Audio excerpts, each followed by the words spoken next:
Beryl is an unprecedented storm. None have formed as quickly or have intensified as fast in Atlantic hurricane history. And satellite pictures show it's not done yet. The hurricane has been upgraded to a Category 5, and it is the strongest recorded storm to form this early in the season in the Atlantic. And the number of fires in Brazil's Amazon rainforest has gone up by more than 60% in the first 6 months of the year, reaching its worst level in 2 decades. Brazil's space agency has reported 13,500 fires.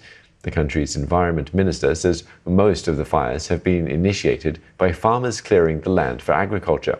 She's also blamed climate change and the El Niño weather phenomenon for the drought that has parched the region. A fearless team of storm-chasing scientists is shedding new light on the power of last month's deadly EF4 twister that leveled parts of Greenfield, Iowa. Wind speeds in this tornado topped 300 miles per hour. Yeah, so with our radar, we calculated wind speeds of over 300 miles per hour, which is very fast and very strong wind speeds. 300 miles per hour. Only the third tornado ever recorded with winds that strong. And it moved, they say, at up to 55 miles per hour, twice a twister's typical speed. It's very rare. Fire crews on the Greek island of Kos are battling wildfires that forced locals and tourists to seek shelter overnight. More than 100 firefighters are still tackling the blaze.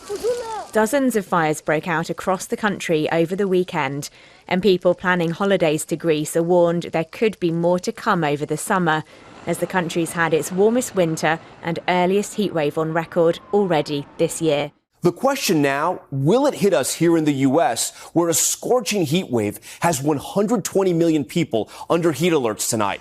And a massive California wildfire, look at this, has forced tens of thousands to evacuate. Even by hurricane standards, Beryl is a brute. This was Carayacu, an island of Grenada, when the hurricane was a Category 4. It's now been upgraded to Category 5.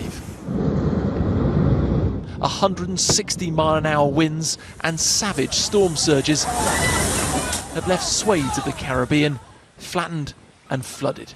This is actually the strongest storm that we've had in my lifetime. So many people have lost their boats. There's nothing more we can do but stand and watch total destruction.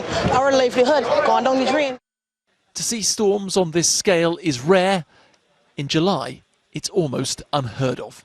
If we look at every recorded Category 5 hurricane broken down month by month, we can see that September is the peak season because that's when the ocean is at its warmest.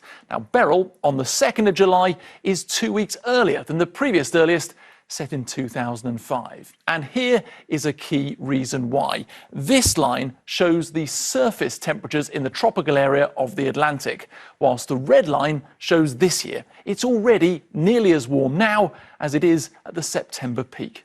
Our ocean temperatures are increasing. With that dangerous heat, wildfires continue to rage in Northern California. Nearly 30,000 people in the city of Oroville forced to evacuate. The Thompson fire destroying homes and structures in its path. Several firefighters injured. Tonight, the quick-moving Thompson fire near Oroville raging in Northern California. More than 3,500 acres scorched so far with 0% containment. More than 1 million people have been affected by flooding in Bangladesh. Authorities have warned of dangerous flood levels in 13 districts in the Sylhet division in the northeast. Tens of thousands have been isolated by floodwaters. Thousands more have been evacuated to temporary shelters after continuous rain for nearly a month. Yeah, I wanted to ask you about that because you were mentioning there that the Indian floodwaters are coming into Bangladesh, as you were talking about with the opening of the dams there. But also there does seem to be a more frequency in terms of the flooding, and the monsoon rain patterns also seem to have changed. What is the speculation about what's driving this? Well, the climate experts are saying the weather system, the El Niño, is playing a tricks on this. You see more frequency, and the pattern is different than maybe decades ago. And also a lot of man-made disasters also. Deforestation in the Indian Northeast hilly mountain regions, which is causing floodwater to throw more easily and causing landslide. In the Amazon, as you said, there's a record-breaking number of fires in 20 years for the first 6 months. But, of course, there was the record-breaking drought in the Amazon. 2023, 2024, all over the Amazon.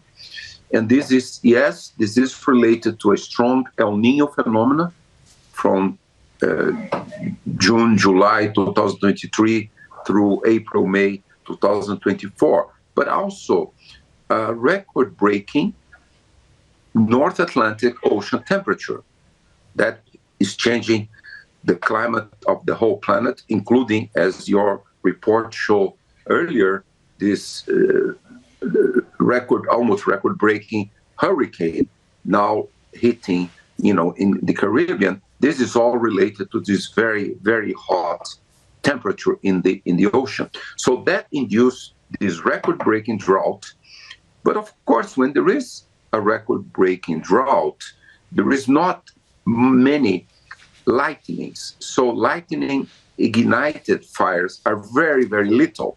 So out of these 13,000 fires, less than 3% are related to lightning ignited fires. So it's all related to man-made fires. Organized crime wants to get rid of the Amazon forest. They want to really to get rid of the forest, to transform the forest into huge cattle ranches, gold mining, other mining.